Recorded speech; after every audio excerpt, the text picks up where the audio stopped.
Yes, so hello everyone, Hitesh here, and today we're gonna talk about the movie called Black Panther Wakanda Forever. I know that guys कि इस video को लाने में मैं थोड़ा सा लेट जरूर हो चुका हूँ, लेकिन क्या करें, सब्र का फल हमेशा मीठा होता है। इस बात को आप लोग भी काफी अच्छे तरीके से जानते हैं और मेरी वही पुरानी घिसी पिटी लाइन कि अभी तक पूरे MCU यानी कि मार्वल सिनेमैटिक यूनिवर्स की टोटल 0 से लेकर 29 मूवीज में ऑलरेडी एक्सप्लेन कर चुका हूँ, जिसकी प्लेलिस्ट का लिंक भी आपको इस वीडियो के डिस्क्रिप्शन बॉक्स में मिल जाएगा। और ये मूवी ब्लैक पैंथर 2 यानी कि होने वाली है MCU की 30वीं मूवी। इस वीडियो को शुरू करने से पहले एक इंपॉर्टेंट बात जो मैं आप सभी से कहना चाहता हूँ, 28 अगस्त 2020 ये वो दिन था जब चैडविक बॉसमैन यानी कि इस कहानी के लीड कैरेक्टर एक बड़ी बीमारी कैंसर के चलते इस दुनिया को अपना आखिरी अलविदा कर गए थे। और उस वक्त भी मैं MCU की सीरीज पर ही काम कर रहा था, लेकिन अपनी सीरीज के कंटिन्यूएशन को तोड़ते हुए मैंने ब्लैक पैंथर की मूवी को 29 अगस्त जब ये खबर मुझे मिली उसी दिन अपलोड किया। उनके इस किरदार ने हमारी यादों पर एक ऐसा असर छोड़ा जिसे आज तक कोई भुला नहीं पाया। और अब जब इतनी ही तारीफ हो चुकी है, so without wasting any time चलिए आते हैं इस कहानी की मेन स्टोरी लाइन की तरफ। इस कहानी की शुरुआत इसकी पुरानी सच्चाइयों को मद्देनजर रखते हुए ही दिखाई गई है। यहाँ पर हम देख पाते हैं कि वकांडा के राजा किंग टिचाला जो कि इस वक्त एक बड़ी बीमारी से ग्रसित हैं, उन्हें बचाने के लिए पूरे देश में हर मुमकिन कोशिश करी जा रही थी। वहीं हम शूरी को लैब में देख पाते हैं जो कि टिचाला की छोटी बहन थी। ब्लैक पैंथर को हमेशा से ताकत मिलती थी संजीवनी बूटी से, जिसे कि इंग्लिश में हार्ट शेप हब भी कहा जाता है। इस बूटी की खास बात यह थी कि वो हमेशा चमकती थी और अगर पूर्वजों की यादों के साथ उसे घोल कर दिया जाए तो वो एक आम इंसान को ब्लैक पैंथर की ताकत दे दिया करती थी। शूरी अपनी लैब में उसी हार्ट शेप हब को सिंथेटिक वे में बनाने की कोशिश करती है, मगर बार बार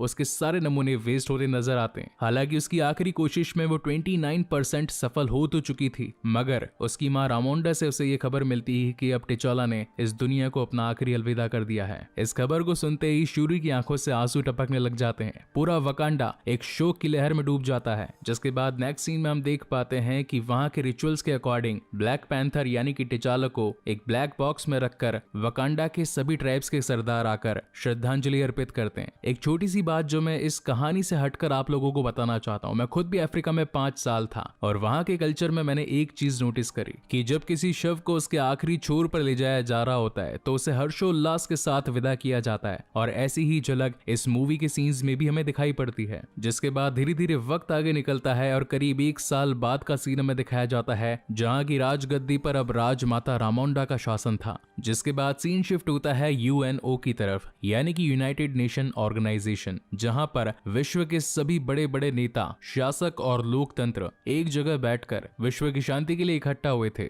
वहां पर वकांडा की क्वीन रामोंडा को भी बुलाया जाता है और उनसे बातचीत करी जाती है कि अगर आपका वाइब्रेनियम हमें मिल जाए तो हम इसे देश की सुरक्षा और भी मजबूत बना सकते हैं। मगर इस वक्त रामोंडा काफी ज्यादा गुस्से में थी। वहीं पर फ्लैशबैक में हम ये देख पाते हैं कि टिचाला यानी कि ब्लैक पैंथर के वकांडा में न होने की वजह से वो देश जो कि उस वक्त UNO की मीटिंग में बैठे थे, उन्हीं की सेना के कुछ सोल्जर्स आकर उन पर हमला करते हैं और वहां से वाइब्रेनियम निकाल कर अपने देश में ले जाना चाहते थे। लेकिन वहां की मजबूत सेना यानी कि डोरा मिलाजे उनका जमकर मुकाबला करती है। जहां एक तरफ UNO की मीटिंग में रामोंडा अपनी दलीलें दे रही थी, वहीं दूसरी तरफ डोरा मिलाजे उन सभी सोल्जर्स को पकड़कर सीधा उन सभी राजनेताओं के सामने प्रेजेंट कर देती है। हर कोई ये देखकर शर्मसार था कि आखिर उस वाइब्रेनियम को पाने के लिए कौन किस हद तक गिर सकता है। और फाइनल डिसीजन रामोंडा का ये था कि वो अपने देश का वाइब्रेनियम किसी को भी नहीं देगी और साथ ही वार्निंग देकर जाती है कि भले ही वकांडा ने अपना राजा ब्लैक पैंथर खो दिया हो, मगर मैं आज भी जिंदा हूँ और हमेशा अपने देश और अपने लोगों और उस कीमती वाइब्रेनियम की रक्षा करती रहूंगी।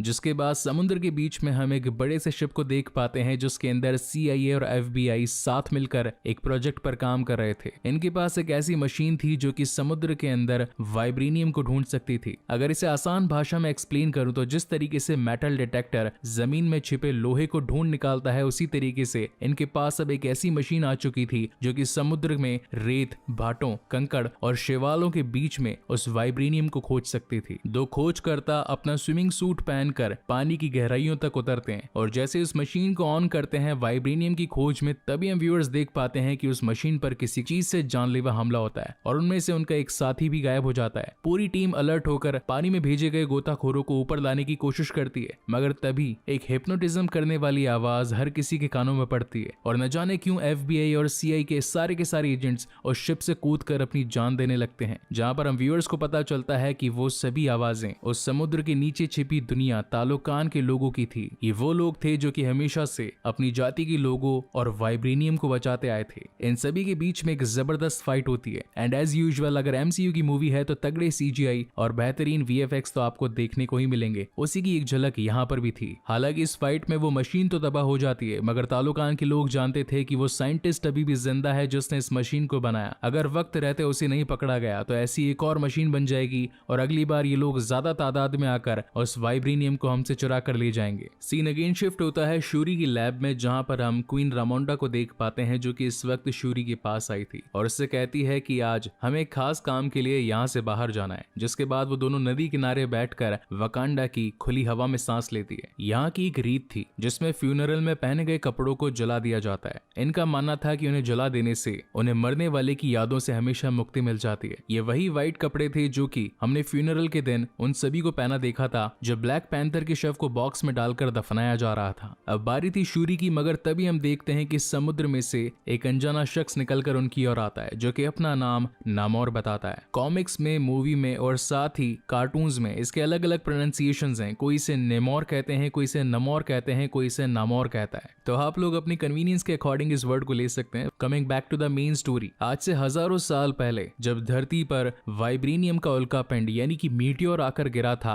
तो हमें ये कहानी में बताया गया था कि वो सिर्फ वकांडा में गिरा था। मगर उस वक्त सिर्फ एक नहीं बल्कि दो बड़े बड़े मीटियोर गिरे थे। एक मीटियोर जो कि धरती पर आकर गिरा वो जगह वकांडा के नाम से जानी गई, वहीं दूसरा टुकड़ा जो कि पानी में जाकर गिरा वो जगह तालोकान के नाम से जानी गई और नामोर वहीं का किंग था। अब क्योंकि उनके देश में भी काफी ज्यादा वाइब्रेनियम था तो उसकी पूरी बॉडी पर जितने भी गहने और साथ ही उसके जो हथियार थे वो सब कुछ वाइब्रेनियम से ही बने थे। और नामोर की खास बात ये थी कि उसके पैरों में पंख लगे थे, वो हवा में उड़ भी सकता था और पानी में तेज गति से तैर भी सकता था। रामोंडा अपने देश में घुसपैठ की वजह से नामोर को बुरा भला कहती है और कहती है कि आखिर तुम इतनी सारी सिक्योरिटी को तोड़कर यहाँ हमारे देश में घुस कैसे गए, आखिर क्या मकसद है तुम्हारा यहाँ पर आने का। जिसमें नामोर बताता है कि वाइब्रेनियम को ढूंढने वाली मशीन बन चुकी है, जिसमें सबसे बड़ी गलती तुम्हारे बेटे टिचाला की थी क्योंकि पहली बार उसी ने ही यूएनओ में जाकर पूरी दुनिया को बता दिया था कि वाइब्रेनियम नाम की भी कोई चीज होती है, एक ऐसा धातु जिसकी मजबूती अटल है और साथ ही एक प्रहार से पूरी की पूरी सिविलाइजेशन को खत्म किया जा सकता है। अगर उस दिन टिचाला ने वो गलती ना करी होती तो आज ये लोग मशीन बनाकर हमारी दुनिया में उस वाइब्रेनियम के बचे अंश को ढूंढने ना आते।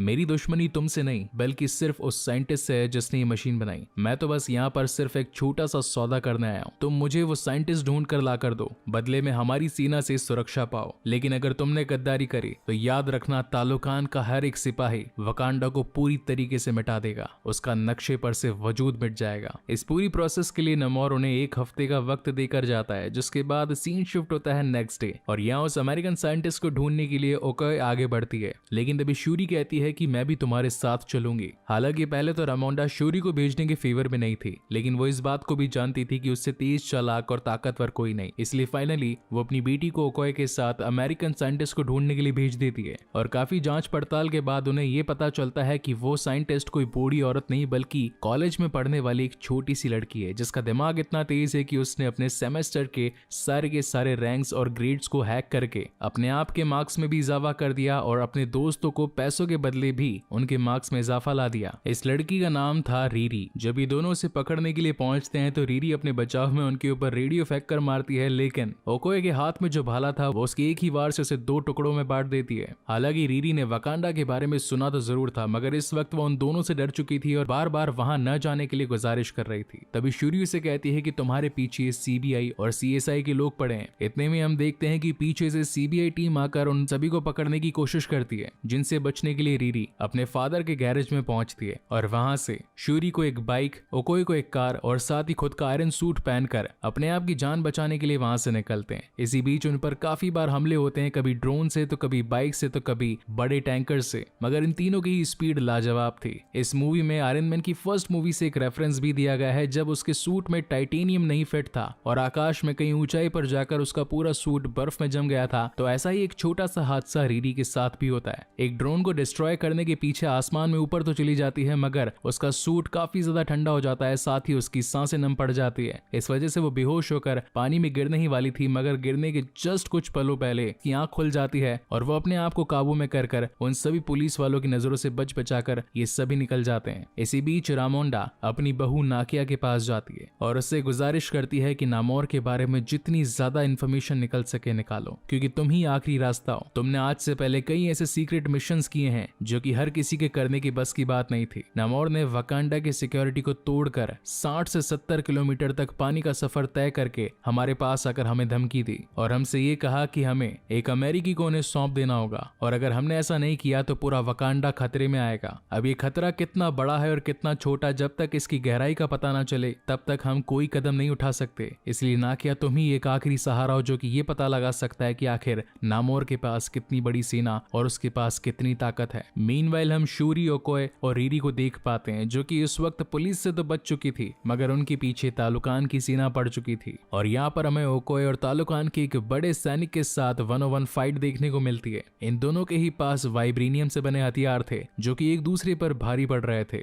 इनकी सेना तादाद में ज्यादा थे और इसी वजह से इन्हें हार मानकर उनके साथ जाना पड़ता है। अगले दिन जब इस खबर को ओकोए अपने राज्य वकांडा में देती है तो राजमाता उस पर काफी ज्यादा गुस्सा होती है। पहले तो उन्होंने अपना पति खोया, फिर अपना बेटा टिचाला और अब आखिरी बारी उसकी बेटी शूरी की। आखिर दुनिया का सबसे उन्नत देश वकांडा, जिसका खुद का परिवार सेफ नहीं तो आखिर वो सिक्योरिटी ही किस काम की। इस वजह से गुस्से में आकर रामोंडा अपनी सेना डोरा मिलाजे की सेनापति ओकोए को उसके पद से हटा देती है। मीनवाइल तालुकान के सिपाही शूरी और रीरी को अपने साथ पानी में छिपी दुनिया उस तालुकान राज्य में ले जाते हैं जहां पर उनकी मुलाकात नामोर से होती है। नामोर वहां पर शूरी को अपना पास्ट बताता है। ये बात है 1516 ईस्वी की, जहां पर उनके राज्य में भुखमरी हो चुकी थी। ना ही खाने को कुछ फसलें और ना ही रहने को कोई जगह और ना ही करने को कोई काम। पूरा राज्य अपनी आखिरी सांसें गिन रहा था। तभी वहां के औषधिकार या फिर कह सकते हैं कि उस राज्य के उस वक्त के चाणक्य जो कि पानी में गोता लगाकर उस जड़ी बूटी को ले आते हैं जिसकी मदद से ये लोग अपनी जिंदगी को वापस से जी सकते थे। उस गांव में एक औरत भी थी जो कि उस वक्त प्रेग्नेंट थी। उसे इस बात का पता नहीं था कि आखिर उसकी बॉडी पर ये जड़ी बूटी किस तरीके से काम करेगी। और देखते ही देखते जब वो औषधिकार उस औषधि को अपने पूरे राज्य के लोगों में बांटता है तो हर कोई बेहोशी की हालत में जमीन पर गिरने लगता है। उनकी पूरी बॉडी नीली पड़ने लगती है। ऐसा लग रहा था मानो कि कोई मछली पानी को पुकार रही हो। और जैसे ये लोग भागते हुए पानी की ओर जाते हैं तो बिल्कुल नॉर्मल हो जाते हैं। ऐसा लग रहा था मानो उनकी बॉडी ने अब पानी को ही अपना जीवन मान लिया हो। और उसी पानी में वो औरत अपने बेटे को जन्म देती है। कुछ वक्त के बाद वो भी चल बसी। नामोर की इच्छा थी कि वो अपनी माँ जो कि हमेशा से धरती पर रहती आई थी वो उसे धरती में ही दफन करे। इसलिए वो कुछ सालों के बाद जब वापस से अपने गांव जाता है तो देख पाता है कि वहां पर तो कुछ स्पेनिश लोगों ने उनकी जमीन पर कब्जा कर लिया। हर जगह पर तबाही मचा रखी थी। और जब उन सिपाहियों ने तालुकान के लोगों को देखा तो उन पर भी अंधाधुंध फायरिंग करने की कोशिश करी। इस बात से उस छोटे लड़के को गुस्सा आ गया। उसने अपनी पूरी ताकत लगाकर वहां पर मौजूद हर एक सिपाही, हर एक इंसान को मार दिया। उनमें एक पादरी भी शामिल था जो कि उस छोटे लड़के को एक श्राप देता है और साथ ही उसे नामोर कहकर बुलाता है। आज से पहले इस छोटे लड़के का नाम गोकुल खान था, मगर पादरी से उस शब्द के मिल जाने के बाद में उस बच्चे ने अपना नाम हमेशा के लिए नामोर रख दिया। इस पूरी स्टोरी से शूरी को एक बात समझ में आती है कि नामोर हमेशा से